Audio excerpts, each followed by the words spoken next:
এই লক্ষ্য এই লক্ষ্য আসলে কি? এই লক্ষ্য তাই যা আমরা পেতে চাই। এই সংসারে সুখী কে হয়? সুখী সেই যে তার লক্ষ্য পেয়ে গেছে। দুঃখী কে হয়? দুঃখী সেই যে তার লক্ষ্য এখনো পায়নি। এবারে প্রশ্ন এখন এটাই যে লক্ষ্য সবাই পেতে চায়, লক্ষ্য পাওয়ার জন্য সবাই প্রাণপণ চেষ্টাও করে, তাহলে সবাই তাদের লক্ষ্যে পৌঁছতে পারে না কেন? ঠিক আছে, কোথাও না কোথাও কিছু না কিছু কমতি থেকেই যায়, যাই বাধা থাক। আজকে আমি আপনাকে একটা উপায় বলবো এই লক্ষ্য পাওয়ার জন্য। একটা কাগজ নিন, তাতে একটা চিহ্ন বানান, সেটাই হবে আপনার লক্ষ্য। এবারে সেই লক্ষ্যে পৌঁছানোর একটা পথ বানান। এবারে এই যাত্রাকে ভিন্ন ভিন্ন ভাগে বিভাজন করে দিন। এবারে এটা হলো আপনার পরিকল্পনা। এবার এই পরিকল্পনা ক্রমানুসারে আপনি পালন করতে থাকুন, এটাই হবে আপনার চেষ্টা। এবার এইভাবে যদি আপনি চেষ্টা করতে থাকেন, যাই আপনার কল্পনা হোক না কেন তা বাস্তব অবশ্যই হবে। তাহলে এই কল্পনাকে বাস্তবে রূপান্তরিত করুন। এইভাবেই নিজের পরিকল্পনা পালন করতে থাকুন। আপনার যাই কল্পনা থাকুক বা যাই লক্ষ্য থাকুক, তা বাস্তবে পরিণত হয়ে আপনার হাতে অবশ্যই আসবে। রাধা রাধা। মোহ। শাস্ত্রে লেখা আছে যে মোহ শুধু সেই ব্যক্তিকেই নয়, বরং সেই আরেক ব্যক্তিকেও বিনাশ করে দেয় যার ওপরে সেই মোহ আছে। এবারে লোকে কি করেন, এই শাস্ত্রে লেখা কথাগুলি শুধু শাব্দিক অর্থে নেন। এই মোহ দেখুন, এটা শুভও হতে পারে, শুধু এর রূপ ভিন্ন ভিন্ন হয়। এটা ভালো করে বুঝতে হবে। এবারে মোহ যদি কোনো বস্তুর উপরে থাকে, তাহলে তা লালসা হয়ে যায়। মোহ কোনো বিশেষ ব্যক্তির উপরে হয়ে গেলে তা প্রেম নয়, আকর্ষণ হয়ে যায়। মোহ কোনো চাহিদার উপরে হয়ে গেলে তা বাসনা হয়ে যায়। মোহ বিজয়ের উপরে হয়ে গেলে তা কুণ্ঠা হয়ে যায়। মোহ নিজের সংস্কৃতির উপরে হলে আপনাকে সংস্কৃতির রক্ষক বানায়। যদি এই মোহ নিজের গুণের উপরে হয়, তাহলে সেই শিল্প দ্বারা আপনি এই সংসারে অদ্ভুত সব কাজ করতে পারবেন। এবারে এটা আপনার উপরে নির্ভরশীল যে এই মোহকে আপনি সৃজনের আধার বানাতে চাইবেন নাকি বিনাশের অস্ত্র বানাতে চাইবেন। ভেবে দেখুন, সিদ্ধান্ত আপনার। রাধা রাধা। বাবার এক মিত্র ছিলেন, বড়ই দুঃখী ছিলেন, বিপদে পড়েছিলেন। কি করবেন? ব্যবসা ভালোভাবে চলছিল না, বাড়িতে শান্তি ছিল না, সমস্ত জায়গায় ক্ষতি হচ্ছিল। তাই উনি একজন জ্যোতিষীকে দেখালেন। জ্যোতিষী বললেন, আপনার যে বাড়ি আছে সেটা আপনার জন্য অশুভ, আপনার এই বাড়ি পাল্টে ফেলুন। উনি বাড়ি পাল্টে ফেললেন, তবুও ওনার সমস্যার সমাধান হলো না। তারপর একজন জ্ঞানী ব্যক্তি ওনাকে বললেন যে আপনার জামা কাপড়ের যে রং সেটা বিপদকে আমন্ত্রণ জানাচ্ছে, এই জামা কাপড়গুলিকে পাল্টে ফেলুন। উনি সেগুলো পাল্টে ফেললেন, তাও সমস্যার সমাধান হলো না। আবার একজন জ্ঞানী ব্যক্তি বললেন যে আপনার আশেপাশে যে মানুষজন রয়েছে তারা এটা চায় না যে আপনি সফল হন, তারা আপনার ক্ষতি চায়, তাদের সাথে সমস্ত সম্পর্ক ভেঙে ফেলুন। তো উনি সম্পর্ক ভেঙে ফেললেন, কিন্তু তাতেও ওনার জীবনে কোনো পরিবর্তন এলো না। তার মানে তিনি বাড়ি পাল্টালেন, জামা কাপড় পাল্টালেন, সম্পর্ক পাল্টালেন, যেটা পাল্টালেন না তা হলো স্বভাব।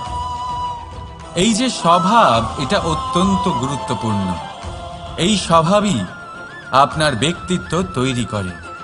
তাই নিজের স্বভাব শুধরে ফেলুন, তাতে ভালো পরিবর্তন আনুন, সব কিছু ভালোই হবে। রাধা রাধা। ক্রোধ। লোকে বলে যে এই ক্রোধ পাপেরই মূল,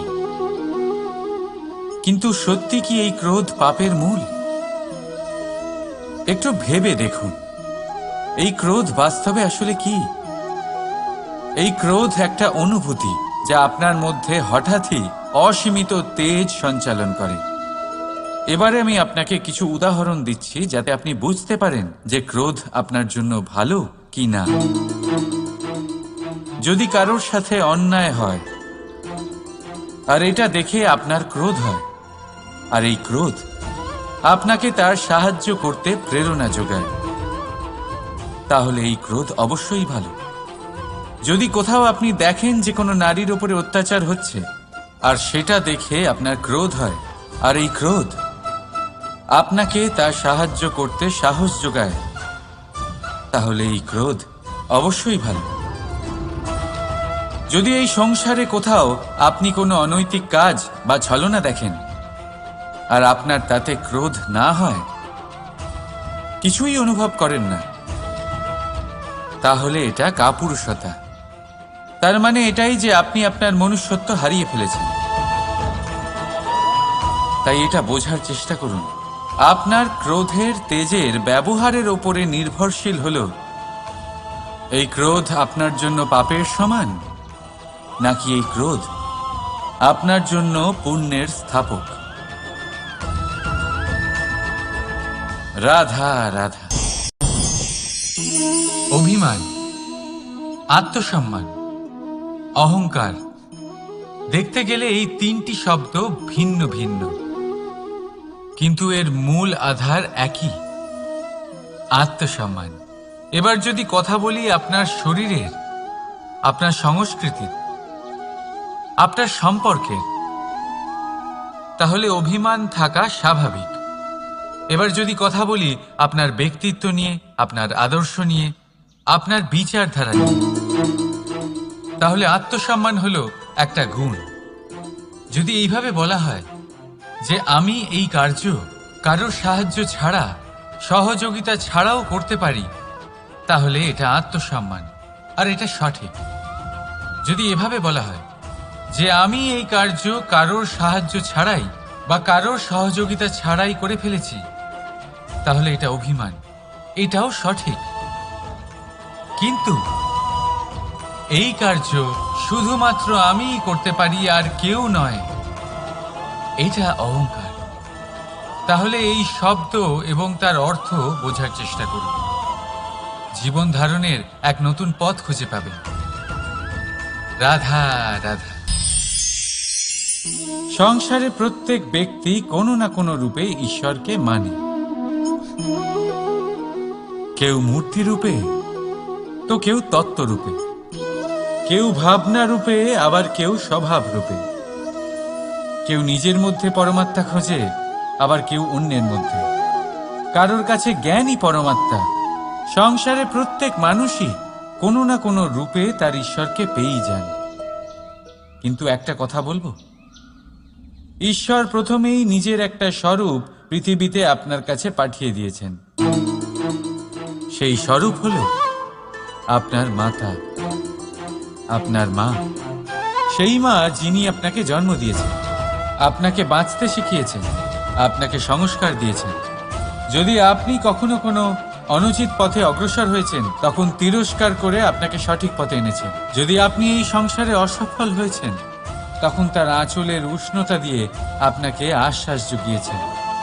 সেই সমস্ত কাজ করেন এই মা, যা ঈশ্বরও করেন।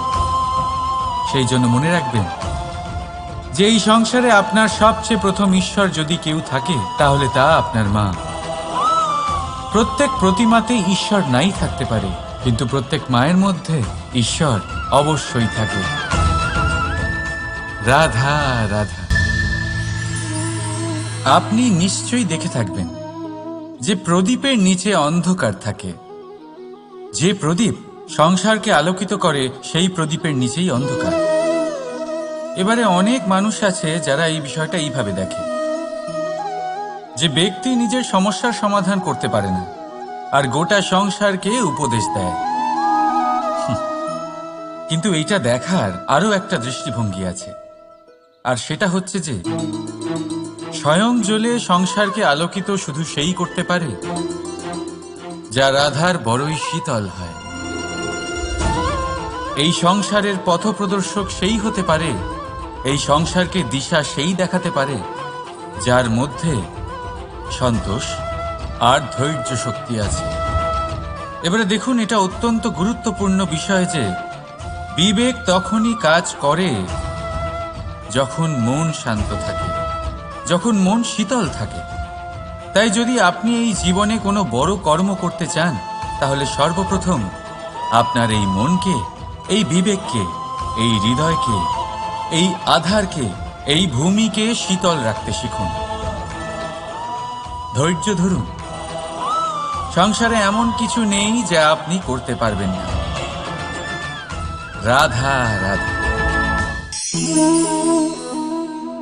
এই প্রদীপ দেখতে পাচ্ছেন আপনি? নিজেও জ্বলে আর এই বাতিকেও জ্বালিয়ে রাখে, আর এই সংসারকে প্রদান করে প্রকাশ। অন্ধকারাচ্ছন্ন ব্যক্তিকে প্রদান করে আশার আলো। কিন্তু এটা কখনো ভাবে না যে সেই মাটি কেমন হবে যা দিয়ে এটা তৈরি করা হয়েছে, সেই কুমোর কেমন হবে যে একে আকার দিয়েছে। ভাবে না যে একে কিনেছে তার বাড়ি কেমন হবে, তা কতটা সুসজ্জিত। কিচ্ছু নয়, শুধু এই সংসারকে প্রকাশ প্রদান করে। আর হয়তো সেই জন্যই প্রদীপকে এত ভালোবাসা হয়। সে নিজের বা অন্যের বাড়ি দেখে কখনোই জ্বলে না, সে জ্বলে শুধু অন্ধকারের সাথে লড়াই করতে। তাই আপনিও নিজের ব্যবহার এই প্রদীপের মতো করে তুলুন। নিজের পরিচয় সরিয়ে নিঃস্বার্থভাবে কর্ম করে যান, আর নিজের জন্য এক নতুন, এক বিশাল, এক অদ্ভুত পরিচয় তৈরি করুন। রাধা রাধা। এই সংসারে প্রত্যেক ব্যক্তি বড় কিছু করতে চায়, এমন কিছু যা এই সংসারে কেউ আগে কখনো করেনি। এমন জায়গায় পৌঁছতে চায় যেখানে এর আগে কেউ কখনো পৌঁছতে পারেনি। আর কেউ কেউ এতে সফলতা অর্জন করে। কিন্তু কিছু মানুষ অসফল হয় কেন? এটাই আমার প্রশ্ন। না তো তাদের ইচ্ছেতে কোনো কমতি থাকে, না কমতি থাকে তাদের চেষ্টায়। তাহলে কেন এরা পিছিয়ে পড়ে? এর উত্তর বড়ই সরল। এই সংসার আপনাদের বলি কিভাবে। আপনারা সকলে সংসারে মহান কাজ করতে চান, সেই মান, সেই সম্মান পেতে চান যা এর আগে কেউ কখনো পায়নি। কিন্তু আপনার সমস্যা এটাও যে এই কাজে সংসার আপনার সাথে থাকছে না। বড়ই অদ্ভুত ব্যাপার। দেখুন, ভুলে যান গোটা সংসারকে, জীবনে একা একা এগিয়ে চলুন। গঙ্গোত্রী থেকে যখন একটি জলের ফোঁটা বেরোয় তখন সেটা শুধু এক বিন্দু জল। তারপরে যখন সে তার যাত্রা শুরু করে অন্য জলের ফোঁটার সাথে মিশে, তখন সে স্রোতে পরিণত হয়, গঙ্গাতে পরিণত হয়। যদি আপনি জীবনে এগোতে চান তাহলে একলা এগোতে শিখুন। নির্ভীক হয়ে, সাহসের সাথে, ধনাত্মক চিন্তা নিয়ে জীবনে এগিয়ে চলুন, একা এগিয়ে চলুন। আর দেখবেন সেই মান, সেই সম্মান আপনার জন্যই অপেক্ষা করে আছে। রাধা রাধা। কর্ম। মানুষ সর্বদা কর্ম করতে থাকে, আর এই কর্মের জন্যই সে মান, সম্মান, ধন, প্রতিষ্ঠা লাভ করে। এবার মানুষ সবসময় চেষ্টা করে যাতে সে ভালো কর্ম করে যায়। তাহলে আপনাকে বলি, শুধু ভালো কর্ম করাই আবশ্যক নয়, তার থেকে বেশি জরুরি হলো এই খারাপ কর্মকে বোঝা আর তার থেকে দূরে থাকা। কারণ যখনই আপনি কোনো সঠিক কাজ করেন বা ভালো কাজ করেন, কেউ তা মনে রাখে না। কিন্তু এই সংসারে বিষয়টা হলো এরকম, আপনি একটা খারাপ কর্ম করুন আর সেটা সবার মনে থাকে। এই খারাপ কর্ম কাজলের এক কৌটোর মতো হয়, আপনি যতই চেষ্টা করুন বাঁচিয়ে ব্যবহার করার, কিন্তু এই কালিমা কোথাও না কোথাও অবশ্যই লেগে থাকে। সেই জন্য জীবনে ভালো কর্ম অবশ্যই করুন, কিন্তু তার থেকেও বেশি জরুরি হলো এই খারাপ কর্মের থেকে দূরত্ব বজায় রাখা। আর এটা অবশ্যই করবেন। রাধা রাধা। সংসারে সমস্ত জায়গায় এই ব্যবসা চলতে থাকে। কিছু পাওয়ার জন্য কিছু দিতে হয়, লাভের জন্য কিছু বিনিয়োগ করতে হয়। যদি কারোর অনুভূতি জানতে হয়, তাহলে নিজের অনুভূতিকে ব্যয় করতেই হবে। এবার দেখুন না, কারোর আসল চেহারা যদি জানতে হয়, তাকে স্বাধীনতা দিয়ে দেখুন। যদি কারোর মনের শুদ্ধতা জানতে হয়, তাহলে তাকে ঋণ দিন। যদি কারোর গুণ জানতে হয়, তাহলে তার সাথে একসঙ্গে বসে ভোজন করুন। যদি কারোর ধৈর্যের পরীক্ষা নিতে হয়, তাহলে তাকে তার প্রিয় কাজ করতে বারণ করে দেখুন। যদি কারোর ভালো দিক জানতে হয়, তাহলে তার থেকে পরামর্শ নিয়ে দেখুন। এক অনুভূতির বদলে অন্য এক অনুভূতি বিনিময় করতে হয়। কিন্তু এই সংসারে একটাই এমন অনুভূতি আছে, যেটা দেখার জন্য, যেটা পাওয়ার জন্য আপনাকেও ঠিক সেই অনুভূতিটাই দিতে হবে। আর সেটা হলো প্রেম। যদি কারোর ভালোবাসা দেখতে হয়, তাহলে তাকে নিঃস্বার্থ ভালোবাসা দিন। যদি কারোর থেকে ভালোবাসা পেতে চান, তাহলে তাকে নিঃস্বার্থ পরিশুদ্ধ ভালোবাসা দিন। রাধা রাধা। কথায় আছে, সময়ের পূর্বে আর ভাগ্যের বেশি কেউ কিছুই পায় না। এবার এর মানে কি এটাই যে আপনি শুধুমাত্র সময়ের অপেক্ষা করবেন, সবকিছু নিজের ভাগ্যের ওপর আর কপালের ওপরে ছেড়ে দেবেন, নিজে কিছুই করবেন না? যদি আপনি এরকম করেন, তাহলে আপনি একটা বস্তু অবশ্যই পাবেন: নিরাশা, অসফলতা। এবারে আপনি বলবেন, যদি সবকিছুই ভাগ্য আর সময়ের ওপরে নির্ভরশীল হয়, তাহলে আমরা কি বা করতে পারি? করতে পারেন চেষ্টা, পরিশ্রম। এই চেষ্টাই আপনার জীবনে সেই সময়কে আপনার কাছে টেনে নিয়ে আসে, সেই সময়ে যার অপেক্ষা আপনি করছেন। আর এই ভাগ্য তার সামনেই নত হয়, যে সর্বদা পরিশ্রম করতে থাকে। রাধা রাধা। এই পদ্মফুল দেখতে পাচ্ছেন? এর অভ্যেস হলো জলস্তরের ওপরে ভাসা। সেই জন্য জলাশয়ের জলস্তর যখন বৃদ্ধি পায়, এই যে ফুলের কাণ্ড দেখছেন, সেটাও বাড়তে থাকে, যাতে এই ফুল জলস্তরের ওপরে থাকে। কিন্তু যখন সেই জলাশয়ে জলস্তর নামতে থাকে, সেই কাণ্ড নিজেকে ছোট করতে পারে না, আর এই ফুল নিজের ভারে নিজেই ভেঙে পড়ে। এবার এটা আমাদের সাথেও হয়। সময়ের সাথে আমরা জীবনে যত সাফল্য পাই, আমাদের জীবনের স্তর বাড়তে থাকে। আর যখন আমাদের সংস্থান কমতে থাকে, আমরা সেই জীবন স্তর ছাড়তে পারি না, আর শেষ পর্যন্ত সেই জীবন স্তরের কারণেই ভারাক্রান্ত হয়ে শেষ হয়ে যায়। সেই জন্য যদি কিছু রাখতে হয়, তাহলে তা হলো দৃষ্টিভঙ্গি। সাধারণভাবে জীবনযাপন করতে শিখুন। সময়ের চক্রও আপনাকে মাত দিতে পারবে না। রাধা রাধা।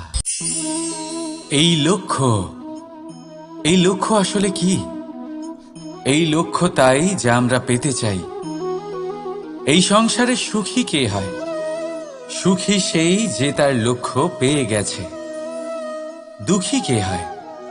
দুঃখী সেই যে তার লক্ষ্য এখনো পায়নি। এবারে প্রশ্ন এখন এটাই যে লক্ষ্য সবাই পেতে চায়, লক্ষ্য পাওয়ার জন্য সবাই প্রাণপণ চেষ্টাও করে, তাহলে সবাই তাদের লক্ষ্যে পৌঁছতে পারে না কেন? ঠিক আছে, কোথাও না কোথাও কিছু না কিছু কমতি থেকেই যায়, যাই বাধা থাক। আজকে আমি আপনাকে একটা উপায় বলবো এই লক্ষ্য পাওয়ার জন্য। একটা কাগজ নিন, তাতে একটা চিহ্ন বানান, সেটাই হবে আপনার লক্ষ্য। এবারে সেই লক্ষ্যে পৌঁছানোর একটা পথ বানান। এবারে এই যাত্রাকে ভিন্ন ভিন্ন ভাগে বিভাজন করে দিন। এবারে এটা হলো আপনার পরিকল্পনা। এবার এই পরিকল্পনা ক্রমানুসারে আপনি পালন করতে থাকুন, এটাই হবে আপনার চেষ্টা। এবার এইভাবে যদি আপনি চেষ্টা করতে থাকেন, যাই আপনার কল্পনা হোক না কেন তা বাস্তব অবশ্যই হবে। তাহলে এই কল্পনাকে বাস্তবে রূপান্তরিত করুন। এইভাবেই নিজের পরিকল্পনা পালন করতে থাকুন। আপনার যাই কল্পনা থাকুক বা যাই লক্ষ্য থাকুক, তা বাস্তবে পরিণত হয়ে আপনার হাতে অবশ্যই আসবে। রাধা রাধা। মোহ। শাস্ত্রে লেখা আছে যে মোহ শুধু সেই ব্যক্তিকেই নয়, বরং সেই আরেক ব্যক্তিকেও বিনাশ করে দেয় যার ওপরে সেই মোহ আছে।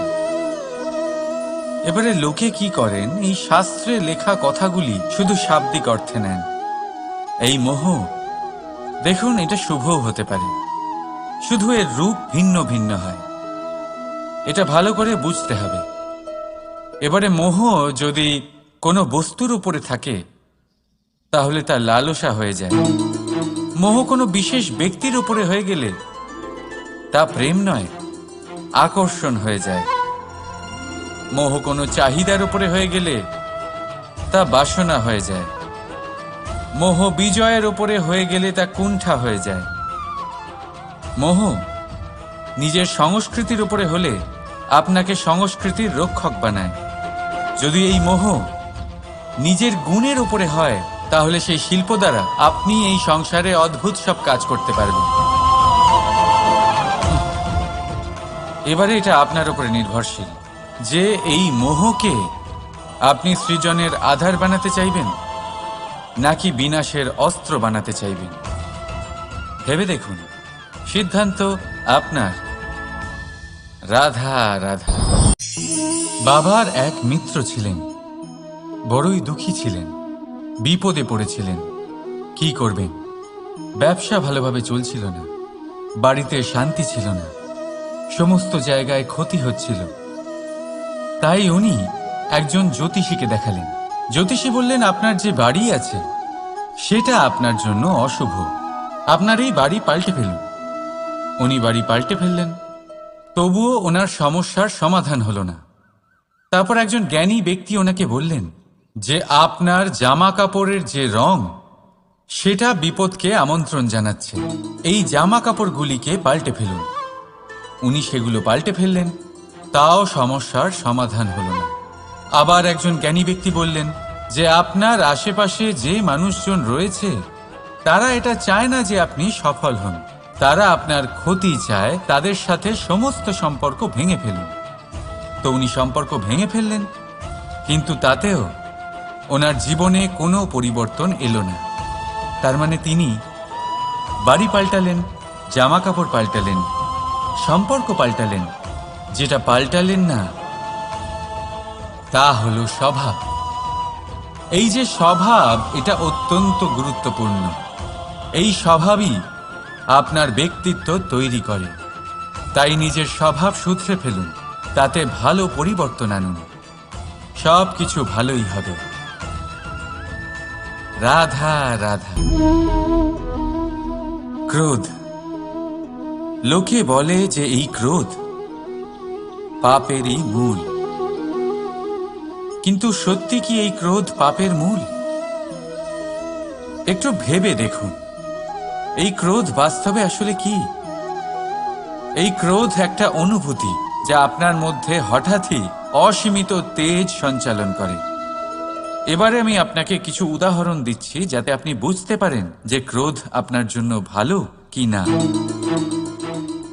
যদি কারোর সাথে অন্যায় হয় আর এটা দেখে আপনার ক্রোধ হয়, আর এই ক্রোধ আপনাকে তার সাহায্য করতে প্রেরণা যোগায়, তাহলে এই ক্রোধ অবশ্যই ভালো।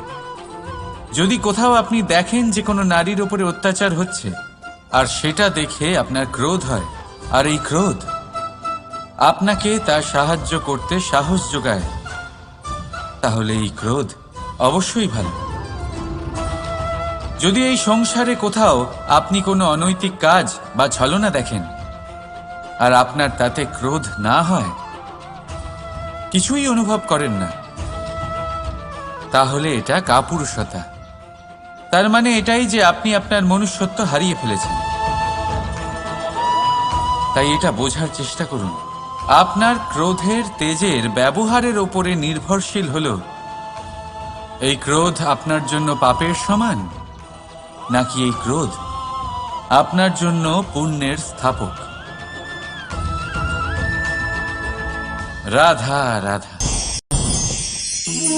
অভিমান, আত্মসম্মান, অহংকার, দেখতে গেলে এই তিনটি শব্দ ভিন্ন ভিন্ন, কিন্তু এর মূল আধার একই, আত্মসম্মান। এবার যদি কথা বলি আপনার শরীরের, আপনার সংস্কৃতির, আপনার সম্পর্কের, তাহলে অভিমান থাকা স্বাভাবিক। এবার যদি কথা বলি আপনার ব্যক্তিত্ব নিয়ে, আপনার আদর্শ নিয়ে, আপনার বিচারধারা নিয়ে, তাহলে আত্মসম্মান হলো একটা গুণ। যদি এইভাবে বলা হয় যে আমি এই কার্য কারোর সাহায্য ছাড়া, সহযোগিতা ছাড়াও করতে পারি, তাহলে এটা আত্মসম্মান, আর এটা সঠিক। যদি এভাবে বলা হয় যে আমি এই কার্য কারোর সাহায্য ছাড়াই বা কারোর সহযোগিতা ছাড়াই করে ফেলেছি, তাহলে এটা অভিমান, এটাও সঠিক। কিন্তু এই কার্য শুধুমাত্র আমিই করতে পারি আর কেউ নয়, এটা অহংকার। তাহলে এই শব্দ এবং তার অর্থ বোঝার চেষ্টা করুন, জীবন ধারণের এক নতুন পথ খুঁজে পাবেন। রাধা রাধা। সংসারে প্রত্যেক ব্যক্তি কোনো না কোনো রূপে ঈশ্বরকে মানে, কেউ মূর্তি রূপে, তো কেউ তত্ত্ব রূপে, কেউ ভাবনা রূপে, আবার কেউ স্বভাব রূপে। কেউ নিজের মধ্যে পরমাত্মা খোঁজে, আবার কেউ অন্যের মধ্যে। কারোর কাছে জ্ঞানই পরমাত্মা। সংসারে প্রত্যেক মানুষই কোনো না কোনো রূপে তার ঈশ্বরকে পেয়েই যান। কিন্তু একটা কথা বলবো, ঈশ্বর প্রথমেই নিজের একটা স্বরূপ পৃথিবীতে আপনার কাছে পাঠিয়ে দিয়েছেন। সেই স্বরূপ হলো আপনার মাতা, আপনার মা। সেই মা যিনি আপনাকে জন্ম দিয়েছেন, আপনাকে বাঁচতে শিখিয়েছেন, আপনাকে সংস্কার দিয়েছেন। যদি আপনি কখনো কোনো অনুচিত পথে অগ্রসর হয়েছেন, তখন তিরস্কার করে আপনাকে সঠিক পথে এনেছেন। যদি আপনি এই সংসারে অসফল হয়েছেন, তখন তার আঁচলের উষ্ণতা দিয়ে আপনাকে আশ্বাস জুগিয়েছেন। সেই সমস্ত কাজ করেন এই মা, যা ঈশ্বরও করেন। সেই জন্য মনে রাখবেন যে এই সংসারে আপনার সবচেয়ে প্রথম ঈশ্বর যদি কেউ থাকে, তাহলে তা আপনার মা। প্রত্যেক প্রতিমাতে ঈশ্বর নাই থাকতে পারে, কিন্তু প্রত্যেক মায়ের মধ্যে ঈশ্বর অবশ্যই থাকে। রাধা রাধা। আপনি নিশ্চয়ই দেখে থাকবেন যে প্রদীপের নিচে অন্ধকার থাকে। যে প্রদীপ সংসারকে আলোকিত করে, সেই প্রদীপের নিচেই অন্ধকার। এবারে অনেক মানুষ আছে যারা এই বিষয়টা এইভাবে দেখে যে ব্যক্তি নিজের সমস্যার সমাধান করতে পারে না, আর গোটা সংসারকে উপদেশ দেয়। কিন্তু এইটা দেখার আরো একটা দৃষ্টিভঙ্গি আছে, আর সেটা হচ্ছে যে স্বয়ং জ্বলে সংসারকে আলোকিত শুধু সেই করতে পারে যা রাধার বড়ই শীতল হয়। এই সংসারের পথপ্রদর্শক সেই হতে পারে, এই সংসারকে দিশা সেই দেখাতে পারে যার মধ্যে সন্তোষ আর ধৈর্য শক্তি আছে। এবারে দেখুন, এটা অত্যন্ত গুরুত্বপূর্ণ বিষয় যে বিবেক তখনই কাজ করে যখন মন শান্ত থাকে, যখন মন শীতল থাকে। তাই যদি আপনি এই জীবনে কোনো বড় কর্ম করতে চান, তাহলে সর্বপ্রথম আপনার এই মনকে, এই বিবেককে, এই হৃদয়কে, এই আধারকে, এই ভূমিকে শীতল রাখতে শিখুন। ধৈর্য ধরুন, সংসারে এমন কিছু নেই যা আপনি করতে পারবেন না। রাধা রাধা। এই প্রদীপ দেখতে পাচ্ছেন আপনি? নিজেও জ্বলে আর এই বাতিকেও জ্বালিয়ে রাখে, আর এই সংসারকে প্রদান করে প্রকাশ। অন্ধকারাচ্ছন্ন ব্যক্তিকে প্রদান করে আশার আলো। কিন্তু এটা কখনো ভাবে না যে সেই মাটি কেমন হবে যা দিয়ে এটা তৈরি করা হয়েছে, সেই কুমোর কেমন হবে যে একে আকার দিয়েছে।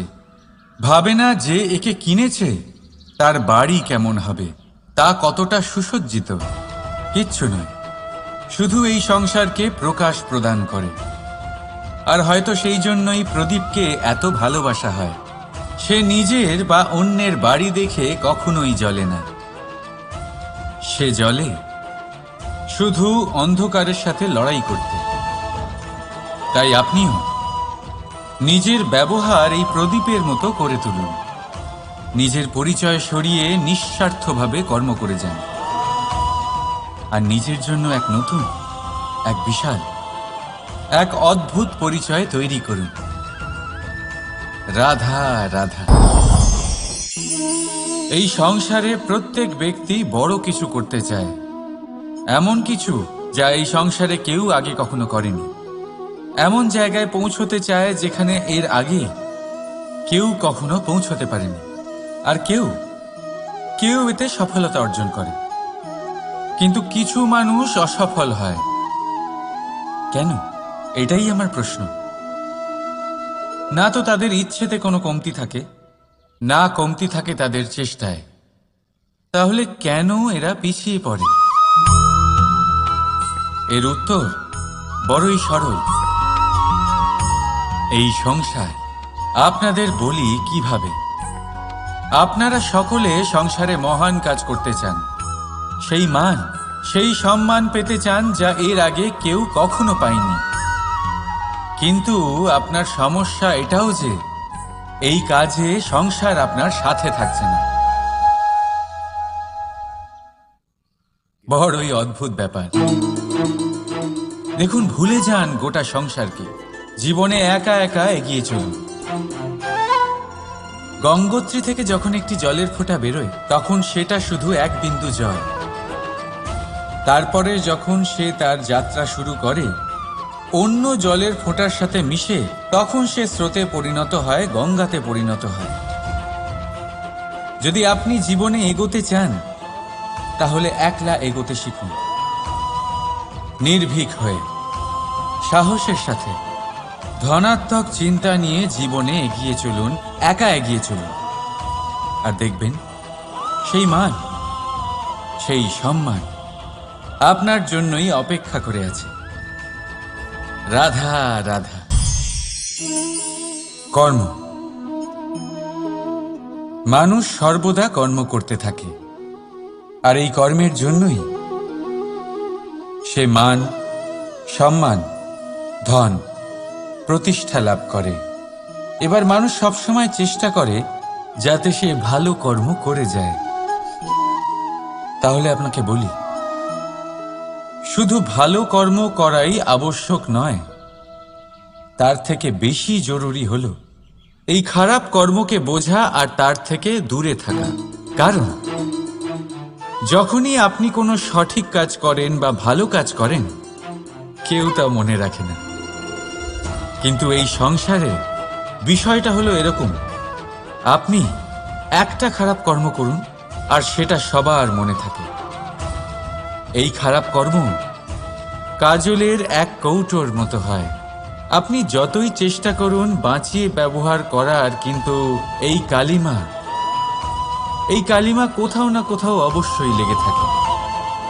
সেই জন্য জীবনে ভালো কর্ম অবশ্যই করুন, কিন্তু তার থেকেও বেশি জরুরি হলো এই খারাপ কর্মের থেকে দূরত্ব বজায় রাখা। আর এটা অবশ্যই করবেন। রাধা রাধা। সংসারে সমস্ত জায়গায় এই ব্যবসা চলতে থাকে। কিছু পাওয়ার জন্য কিছু দিতে হয়, লাভের জন্য কিছু বিনিয়োগ করতে হয়। যদি কারোর অনুভূতি জানতে হয় তাহলে নিজের অনুভূতিকে ব্যয় করতেই হবে। এবার দেখুন না, কারোর আসল চেহারা যদি জানতে হয় তাকে স্বাধীনতা দিয়ে দেখুন। যদি কারোর মনের শুদ্ধতা জানতে হয় তাহলে তাকে ঋণ দিন। যদি কারোর গুণ জানতে হয় তাহলে তার সাথে একসঙ্গে বসে ভোজন করুন। যদি কারোর ধৈর্যের পরীক্ষা নিতে হয় তাহলে তাকে তার প্রিয় কাজ করতে বারণ করে দেখুন। যদি কারোর ভালো দিক জানতে হয় তাহলে তার থেকে পরামর্শ নিয়ে দেখুন। এক অনুভূতির বদলে অন্য এক অনুভূতি বিনিময় করতে হয়। কিন্তু এই সংসারে একটাই এমন অনুভূতি আছে যেটা দেখার জন্য, যেটা পাওয়ার জন্য আপনাকেও ঠিক সেই অনুভূতিটাই দিতে হবে, আর সেটা হলো প্রেম। যদি কারোর ভালোবাসা দেখতে হয় তাহলে তাকে নিঃস্বার্থ ভালোবাসা দিন। যদি কারোর থেকে ভালোবাসা পেতে চান তাহলে তাকে নিঃস্বার্থ পরিশুদ্ধ ভালোবাসা দিন। রাধা রাধা। কথায় আছে, সময়ের পূর্বে আর ভাগ্যের বেশি কেউ কিছুই পায় না। এবার এর মানে কি এটাই যে আপনি শুধুমাত্র সময়ের অপেক্ষা করবেন, সবকিছু নিজের ভাগ্যের ওপর আর কপালের ওপরে ছেড়ে দেবেন, নিজে কিছুই করবেন না? যদি আপনি এরকম করেন তাহলে আপনি একটা বস্তু অবশ্যই পাবেন: নিরাশা, অসফলতা। এবারে আপনি বলবেন, যদি সবকিছুই ভাগ্য আর সময়ের ওপরে নির্ভরশীল হয় তাহলে আমরা কি বা করতে পারি? করতে পারেন চেষ্টা, পরিশ্রম। এই চেষ্টাই আপনার জীবনে সেই সময়কে আপনার কাছে টেনে নিয়ে আসে, সেই সময়ে যার অপেক্ষা আপনি করছেন। আর এই ভাগ্য তার সামনেই নত হয় যে সর্বদা পরিশ্রম করতে থাকে। রাধা রাধা।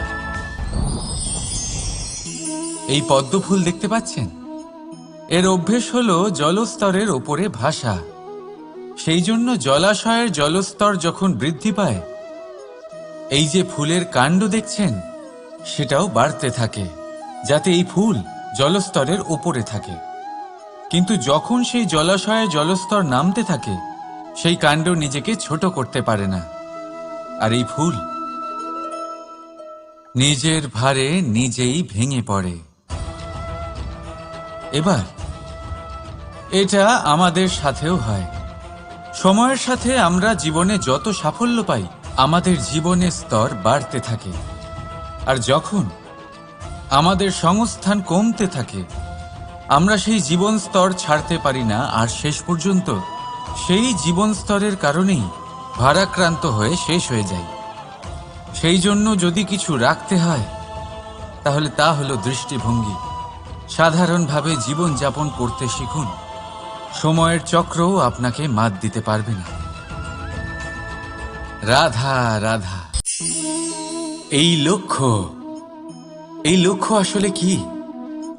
এই লক্ষ্য তাই যা আমরা পেতে চাই। এই সংসারে সুখী কে হয়? সুখী সেই যে তার লক্ষ্য পেয়ে গেছে। দুঃখী কে হয়? দুঃখী সেই যে তার লক্ষ্য এখনো পায়নি। এবারে প্রশ্ন এখন এটাই যে লক্ষ্য সবাই পেতে চায়, লক্ষ্য পাওয়ার জন্য সবাই প্রাণপণ চেষ্টাও করে, তাহলে সবাই তাদের লক্ষ্যে পৌঁছতে পারে না কেন? ঠিক আছে, কোথাও না কোথাও কিছু না কিছু কমতি থেকেই যায়, যাই বাধা থাক। আজকে আমি আপনাকে একটা উপায় বলবো এই লক্ষ্য পাওয়ার জন্য। একটা কাগজ নিন, তাতে একটা চিহ্ন বানান, সেটাই হবে আপনার লক্ষ্য। এবারে সেই লক্ষ্যে পৌঁছানোর একটা পথ বানান। এবারে এই যাত্রাকে ভিন্ন ভিন্ন ভাগে বিভাজন করে দিন। এবারে এটা হলো আপনার পরিকল্পনা। এবার এই পরিকল্পনা ক্রমানুসারে আপনি পালন করতে থাকুন। এটাই হবে আপনার চেষ্টা। এবার এইভাবে যদি আপনি চেষ্টা করতে থাকেন, যাই আপনার কল্পনা হোক না কেন, তা বাস্তব অবশ্যই হবে। তাহলে এই কল্পনাকে বাস্তবে রূপান্তরিত করুন। এইভাবেই নিজের পরিকল্পনা পালন করতে থাকুন। আপনার যাই কল্পনা থাকুক বা যাই লক্ষ্য থাকুক, তা বাস্তবে পরিণত হয়ে আপনার হাতে অবশ্যই আসবে। রাধা রাধা।